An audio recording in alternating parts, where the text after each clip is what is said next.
Imagine this. You wake up one day and realize that, despite doing everything right, you feel hollow. You're not in crisis. There's no tragedy on the horizon. The world isn't falling apart, at least not any more than usual. You have what many would call a good life. Yet beneath the surface, there's a silence that isn't peace, a stillness that isn't calm, a numbness you can't explain. You smile when expected, you function, you even laugh sometimes. But the laughter feels borrowed, like it belongs to someone else, echoing through your mouth. And here's the strange part. You've meticulously built your life around not feeling this way. You've avoided the mistakes. You've sidestepped the traumas. You've ducked the confrontations. You've turned discomfort into a science, dodging it with precision. You're an expert at keeping things smooth. So why do you feel so lost? Why does life feel more like a performance than a presence? Why does every day feel like walking through a museum of your own, life perfectly curated, artfully arranged, but encased behind glass? You haven't failed. You've survived. You've adapted. You've protected yourself. But what if that's the problem? What if the very thing you've used to protect yourself is what's slowly killing you? We live in a world obsessed with comfort. We numb at the first flicker of sadness. We scroll, drink, joke, binging thing to avoid discomfort. Our reflex is escape. Our instinct is avoidance. Pain, we're taught, is the enemy. Get over it. Push through. Stay positive. But let me ask you something. What if pain isn't the villain? What if it's the compass? What if the thing you're trying so desperately not to feel is the very thing that could lead you back to yourself? What if the cost of avoiding pain isn't just discomfort avoided but meaning lost, depth forsaken, aliveness abandoned? We treat pain like a virus. But what if it's more like a language? One your soul speaks fluently, even if your mind has forgotten the words. Let's go deeper. Think back to the last time you truly let yourself hurt. Not the dramatic kind of pain that gets social media sympathy. I'm talking about the raw, silent ache of truth, the kind that hits you at 2 a.m. when the room is dark and the noise is gone. Do you remember it? Or did you skip past it? Did you silence it with distraction? Did you convince yourself it wasn't that bad? Did you bury it with logic, jokes, busyness, or toxic positivity? And what did that cost? You. Maybe it was the grief you never processed, the ending you never mourned, the rage you never let yourself feel, the dream you quietly gave up on because dreaming hurts when the world keeps asking you to be realistic. What happens when pain is ignored? Where does it go? Does it vanish? Or does it go underground, mutating into anxiety, addiction, fatigue, resentment, and disconnection?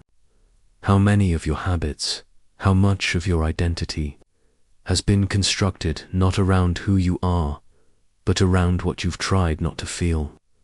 Here's the paradox. The more you avoid pain, the more you suffer. Pain asks to be seen, not to punish you, but to wake you up. But when you avoid it, deny it, smother it with comfort, it doesn't leave. It festers, it hardens, it calcifies into patterns that feel permanent, until one day you wake up and realize you're not living anymore. You're just managing symptoms, avoiding conflict, but also avoiding connection, avoiding grief, but also avoiding love, avoiding risk, but also avoiding purpose. A life without pain may feel safe, but safety is not the same as wholeness. So let me ask the question no one wants to ask. What has your pain been trying to tell you all this time? And what has it cost you to not listen? This isn't about self-indulgence. This isn't a call to wallow. This is about reclaiming the parts of yourself you've exiled because they were inconvenient, because they scared people, because they didn't fit the script. It's about the courage to sit with what hurts, not to fix it, but to feel it, because feeling is not weakness. It's not regression. It's remembering. Feeling is how you come home. We were never meant to be. Pain-proof. We were meant to be fully alive. And aliveness comes not just from joy, but from the integration of every part of you, the ecstatic and the anguished, the fearless and the fragile, the radiant and the raw. Avoiding pain doesn't make you stronger. It makes you hollow. But turning toward it, however trembling, however slow, is the beginning of your return. Now the question becomes, why do we do it? Why have we built a world and an identity designed to avoid pain at all costs? And what ancient force are we really protecting ourselves from? Let's go there to understand why we avoid pain so obsessively, why we build lives, personalities, entire civilizations around its absence. We must journey into the architecture of the human psyche. Because this avoidance didn't come from nowhere. It wasn't a random error. It's the result of something deep, ancient, and quietly terrifying. We were taught to fear pain before we even knew what it was. Not just physical pain, but emotional pain, existential pain. The kind of ache that says something is missing. The kind that makes you question your worth, your purpose, your very existence. And here's the truth, most people never say aloud. We are not afraid of pain itself. We are afraid of what pain reveals. It reveals our helplessness, our fragility, our unfinished wounds. It exposes that the control we fight so hard to maintain is, in the end, an illusion. It brings us face to face with the fact that life is uncertain, that loss is inevitable, and that love is always tied to vulnerability. It's not pain we fear, it's truth. Carl Jung once said, people will do anything, no matter how absurd, to avoid facing their own souls. He wasn't being poetic, he was being diagnostic. Pain is the soul's alarm system. It signals where the lie lives. But instead of listening, we anesthetize. We construct entire psychological labyrinths just to avoid that ringing bell. This begins in childhood, when you cried too loudly. Maybe you were told to toughen up. When you were sensitive, you were labeled too much. When you felt scared, you were met with impatience instead of presence. So you learned slowly and without words. Feeling is dangerous. Vulnerability is dangerous.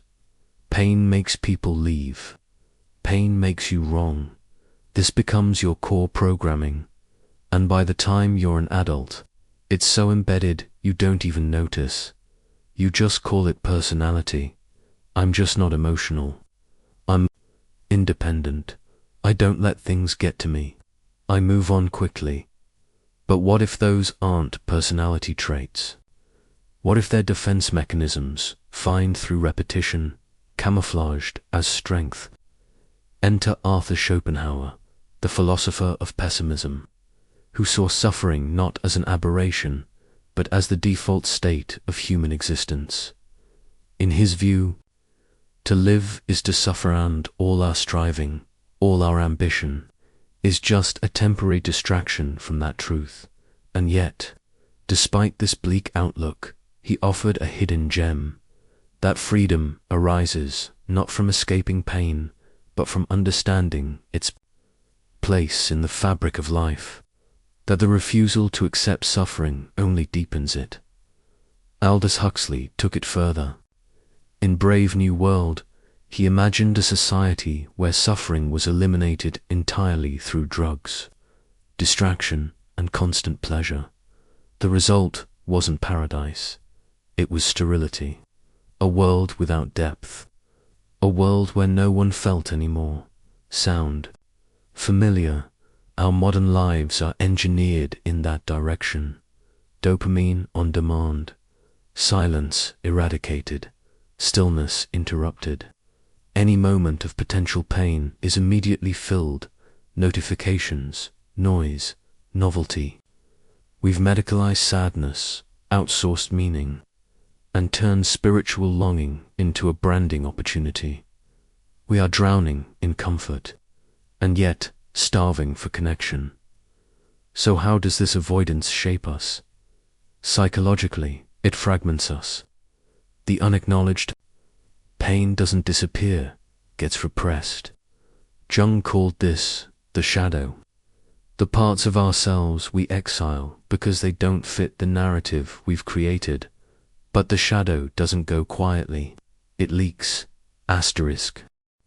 Through irrational anger, chronic anxiety, sudden breakdowns, the inexplicable sense that something is missing, even when everything seems fine. Avoiding pain doesn't protect us, it splits us, and in this split, the soul begins to decay. You become less responsive to life, less empathetic, less able to love fully, because love is unbearable when you've never learned to sit with pain. It becomes easier to stay numb, to keep scrolling, to keep pretending. You convince yourself it's better this way, that feeling less is safer, that apathy is wisdom. But apathy isn't wisdom, it's grief with nowhere to go. Let's return to Jung for a moment. He believed that the only way to heal the soul was through what he called individuation, the process of integrating all aspects of the self, especially the ones you've rejected, especially the painful ones, not suppressing pain, not defeating it, meeting it, inviting it into the light. Because pain is not your enemy, it is your teacher. And like all great teachers, it's demanding. It asks for presence. It won't be silenced with half measures. But if you listen, it will show you who you really are beneath the masks, beneath the survival tactics, beneath the socially acceptable version of yourself. Jean-Paul Sartre would say we live in bad faith when we deny our freedom to choose, even when that choice includes facing pain. To him, avoiding anguish is the ultimate betrayal of our authenticity. We lie to ourselves, not because we're evil, but because we're afraid.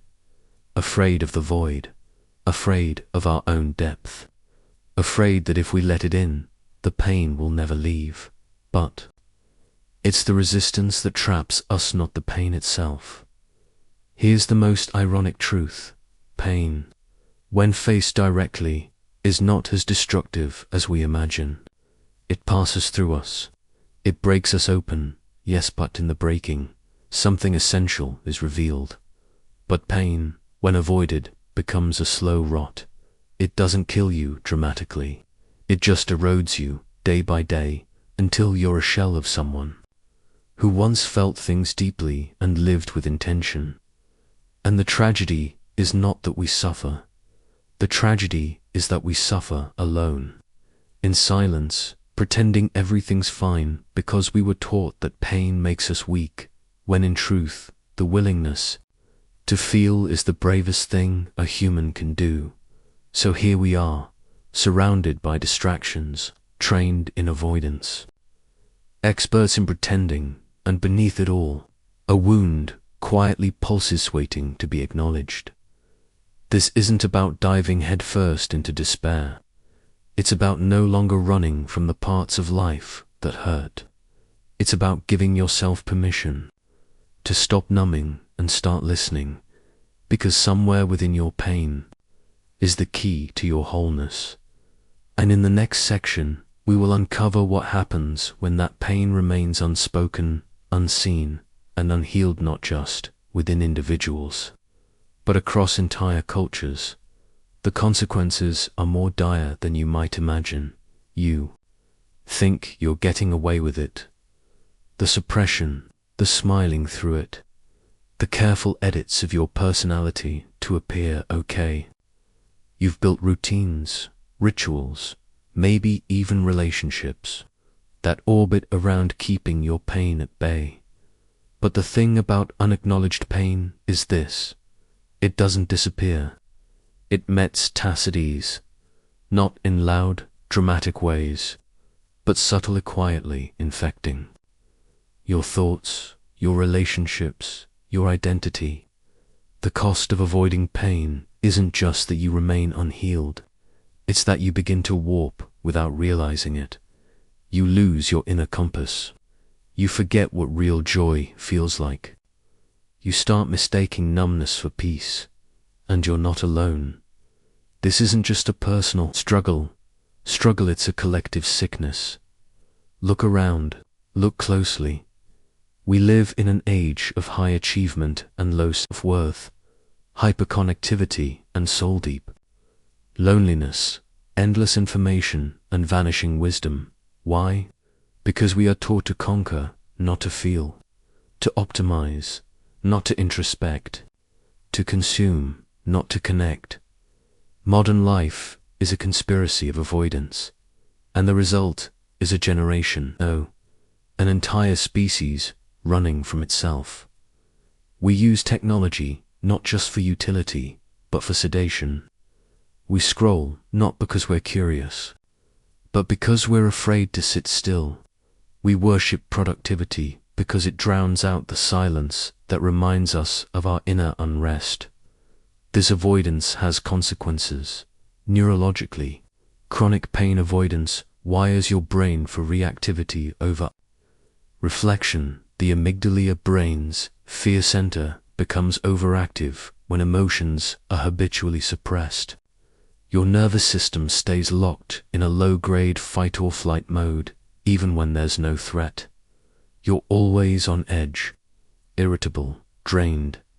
Meanwhile, your prefrontal cortex, the seat of logic, empathy, long-term thinking, gets sidelined.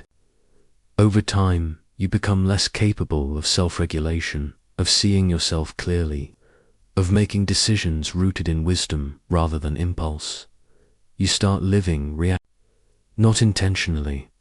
You don't make choices, you flinch through life. Emotionally, this shows up in subtler, but even more damaging ways. You begin to fear intimacy, because true closeness threatens to unearth the pain you've buried. You avoid real conversations, real connection. Vulnerability becomes dangerous because it means feeling, and feeling is what you've been taught to escape, so you stay on the surface. Your relationships become rituals of avoidance. You laugh, you share memes, you talk about TV, but never truth, never grief, never the aching questions that haunt you in the dark. You tell yourself you're just private, or independent, or introverted, but you're not. You're afraid. You've mistaken self-protection for identity. Culturally, the consequences are staggering. We have built institutions, industries, and ideologies around the denial of pain, education systems that reward conformity and punish emotional honesty, work cultures that value output over well-being, medical systems that treat symptoms, not sources, social media that monetizes your need for validation while ensuring you never look inward. Even spirituality has been commodified. We are told to manifest our way out of pain, to vibrate higher, to stay positive, when what we actually need is to sit still and listen to our pain, not bypass it. We've made healing a hashtag. We've turned vulnerability into a performance, and in doing so, we've lost the sacred. Let's take a step back. Imagine a child who feels neglected, but no one ever talks about it. So the child pretends everything's fine. They grow up smart, accomplished, but emotionally disconnected. Now multiply that child by millions. That's the world we've built, a planet of high functioning, Emotionally malnourished adults chasing goals they don't understand in relationships. They can't fully feel, surrounded by noise they mistake for meaning. We are more advanced than ever, and more lost than ever. This isn't just poetic metaphor, it's science. According to trauma expert Dr. Gabor Maté, suppressed emotional pain manifests in physical illness, autoimmune diseases, chronic fatigue, fibromyalgia. They're not just genetic. They're the body's cry for attention, for integration, for truth. Your body remembers what your mind tries to forget. And Viktor Frankl warned of this too. He saw that when people lose the courage to face suffering, they lose their capacity to find meaning. And without meaning, suffering becomes unbearable. So we numb, we distract, we escape. But escape has a cost. And that cost is your life. Not in the literal sense, but in the soulful one. You may live to 90. You may do all the right things. But if you never face your pain, your life will not feel like your own. It will feel like a script handed to you by fear. Let's name some of the unseen consequences. Plainly, apathy that looks like calm. Perfectionism that masks unworthiness. Busyness that hides despair. Depression that's really grief with no language. Anxiety that's unprocessed emotion clawing to be seen. Detachment that's actually self-betrayal. These are not flaws. They are adaptations, clever ones, necessary, even that first.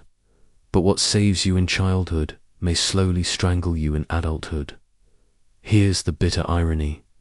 The more we avoid pain, the less capacity we have for joy, because the two live in the same emotional house. If you board up the windows to keep the storm out, you also block the sunlight. So you start to wonder why you don't feel alive anymore, why nothing excites you, why love feels hollow, why joy doesn't stick, why every success feels anticlimactic. It's not that life has lost its color. It's that you've gone colorblind from years of emotional self-anesthesia.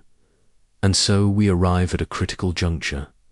You can keep running, keep curating your life to stay safe, keep micromanaging your emotions so they don't get too loud, keep pretending that numbness is peace, or you can turn around and face it. The grief, the heartbreak, the childhood wounds, the existential terror, the broken dreams, the uncried tears, the shame, the silence. Because the longer you delay this reckoning, the more of your life you sacrifice at the altar of avoidance. And if that sounds dramatic, that's because it is. In the next section, we'll explore the rebellion, the radical act of turning toward pain. Not to suffer more, but to finally reclaim your life from the quiet, invisible tyranny of avoidance. There is a way out. But it doesn't begin with escape. It begins with surrender. So you've realized the cost. You've seen how the avoidance of pain doesn't just keep you safe. It slowly eats away at your life from the inside. Now what? Do you burn it all down? Walk away from the career, the relationships, the identity you've carefully constructed around suppression? Maybe. Maybe not. But you do have to rebel. Not with rage, but with truth. And that begins with an act more radical than any protest, more transformative than any therapy, more dangerous than any revolution. You choose to feel. That sounds simple, but make no mistake, it is the hardest thing you will ever do, because when you finally stop running, pain doesn't gently tap you on the shoulder. It crashes into you like a wave you've spent your entire life swimming away from. But here's the secret. That wave was never meant to drown you. It was meant to wake you. You cannot heal what you don't let yourself feel. This is not about becoming broken. It's about finally letting the cracks show so the light can get in. As Rumi said, don't turn away. Keep your gaze on the bandaged place.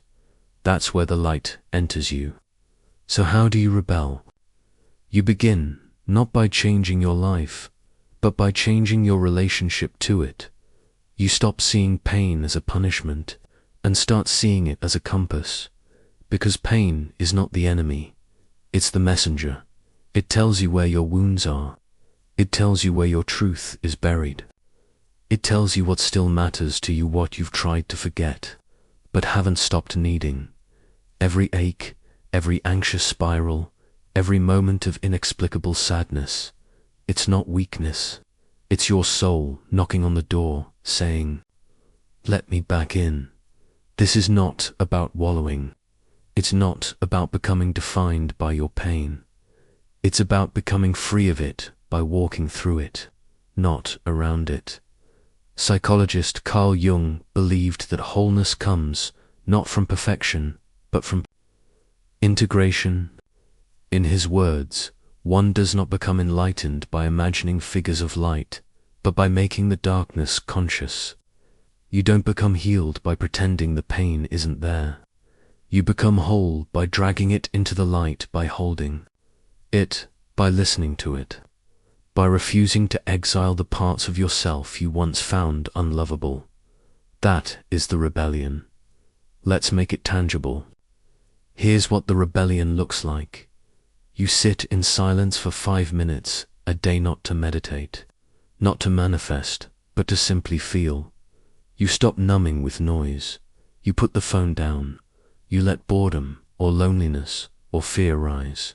You write what hurts without censoring yourself, not for performance, just for truth. You tell someone the thing you've never told anyone, because it will fix everything. But because secrets fester, you say no to things that betray your soul. Even if they look smart on paper, you say yes to the things that scare you, because they're finally aligned with who you actually are. None of these are grand gestures, but they are acts of revolution, because each one is a way of saying, I will not abandon myself anymore. This rebellion will cost you.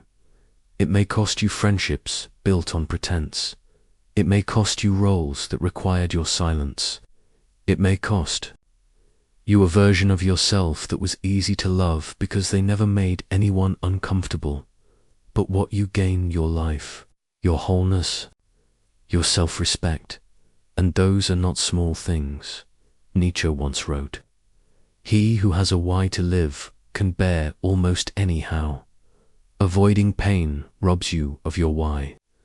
It makes life feel directionless because your truest compass is buried beneath all the things you've been trying not to feel. But once you start facing your pain, it begins to whisper something back. It reminds you of what you loved before the world told you who to be. It shows you where you betrayed yourself for approval. It resurrects your authentic voice, the one that was muted, not erased. This is not suffering for suffering's sake. This is suffering as a doorway, not to more pain, but to meaning. Think of the great artists, the great thinkers, the revolutionaries, not the ones who were famous, but the ones who were free. They all faced something unbearable. They didn't transcend pain. They transformed it. Frida Kahlo, broken by an accident, poured her agony into her paintings. James Baldwin, exiled and marginalized, used his wounds to write words that cracked the world open. Viktor Frankl, who survived Auschwitz, emerged with a theory of meaning that has saved countless lives. Their pain didn't make them special. Their willingness to face it did, and so can yours. But let's get more intimate. What would your rebellion look like? Maybe it's finally grieving something you pretended didn't matter. Maybe it's ending a relationship that's safe but soulless. Maybe it's telling your truth, even if your voice shakes. Maybe it's daring to dream a years of calling that kind of hope unrealistic. You don't have to have all the answers. You just need to stop lying to yourself. Start there, with brutal honesty, with tears you've been postponing, with the tenderness you never received, but now owe yourself. That's how the rebellion begins. And eventually, something shifts. Pain is no longer the thing you fear most. You realize the real fear was never living, that you were never meant to be a perfectly composed, pain-free hologram of a human. You were meant to feel it all, to break and heal, to ache and awaken, to be fully alive. And aliveness is not clean, it's not tidy, it's not easy, but it is real, and it is yours. So let this be your declaration. I will no longer trade truth for comfort. I will no longer numb the parts of me that still hurt. I will no longer avoid the pain that holds the key to my becoming, because rebellion doesn't always look like shouting.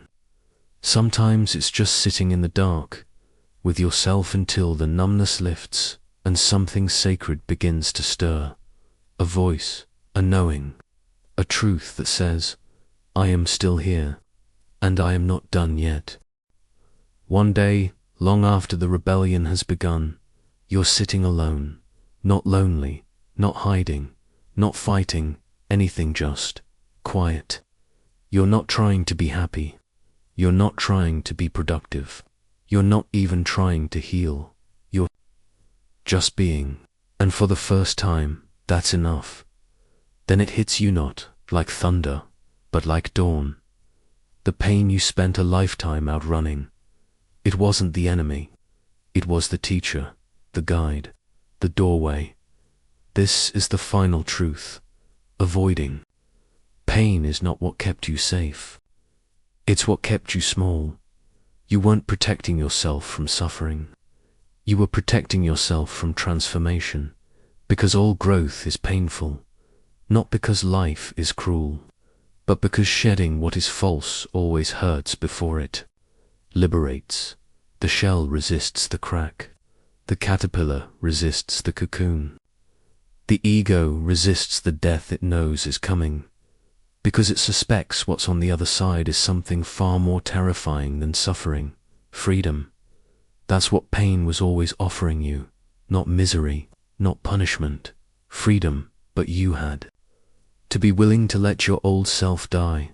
You had to say goodbye to the identity that only existed to survive. You had to let go of the mask that smiled while your soul was bleeding. You had to burn the script you were handed, the one that told you who you're supposed to be, and you had to do it without knowing what would rise in its place. That's the price. That's the leap. That's why so few people do it. But you did, or you're starting to. And that's everything. The truth is, there is no life without pain. But pain isn't the problem. It's what happens when you resist it that breaks you. Suffering is resistance to reality. Healing is intimacy with it. The wound isn't just a place of trauma, it's a place of truth. It holds your story. It holds your voice. It holds the parts of you that were buried alive just to make others comfortable. So when you stop running, you don't just meet your pain, you meet yourself. Not the polished self, not the performative self, the real one, the trembling, tender, radiant self that was never broken, just buried. Here's the miracle. The moment you accept your pain, it transforms, not because it vanishes, but because you do. You become the person who can hold it, the person who can hold yourself. And that's when everything changes. You stop needing validation, because you no longer need to be seen to feel real. You stop chasing numbing highs, because you're no longer terrified of the lows. You stop fearing your emotions, because they're not enemies, they're messages. You begin to trust yourself. not because you're invincible, but because you know you can fall apart and still remain whole. That's the paradox. Your wholeness was never about staying unbroken. It was about loving yourself, even in pieces. There's a word in Japanese, kintsug, it's the art of repairing broken pottery with gold, so the cracks are not hidden but highlighted. The damage becomes the beauty. The history becomes the strength. That is what pain offers you, not erasure, but reinvention. You do not return to who you were. You become who you were meant to be, and that is why pain is sacred, because it forces you to grow in directions you would have never chosen otherwise. You lost things, you grieved them, you broke, but you broke open. There's another truth, no. One tells you the pain doesn't go away, but your relationship with it does. Pain stops being a threat. It starts being a mirror, a map, a portal. Now, when pain arrives, you don't panic. You listen.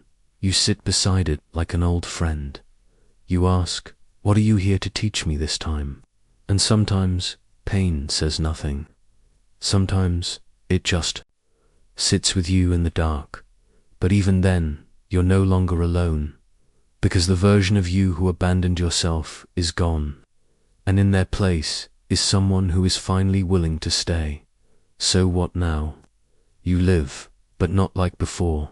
You live without pretending, without apologizing for your sensitivity, without shutting down your truth to make others comfortable. You feel what you feel. You say what you mean. You follow what stirs your soul even. When it's inconvenient, you start choosing meaning over comfort, wholeness over image, truth over illusion. And that's when you realize avoiding pain wasn't keeping you alive. It was keeping you numb. Now, you're not just surviving. You're here, present, messy, honest, real, alive. The final realization is this. Pain is not the opposite of joy, it's the doorway to it. When you close yourself to pain, you close yourself to love, to beauty, to awe, to wonder. But when you open to pain truly, you open to everything. You cry harder, but you laugh louder. You lose more, but you love deeper, because you know the cost now. And you know it's worth it. So here's your invitation. Not to heal, not to fix, not to escape, but to feel deeply, to love fiercely, to live truthfully, to look in the mirror, scars and all, and say, I am not broken, I am becoming, and that is how you finally stop avoiding pain and start becoming whole.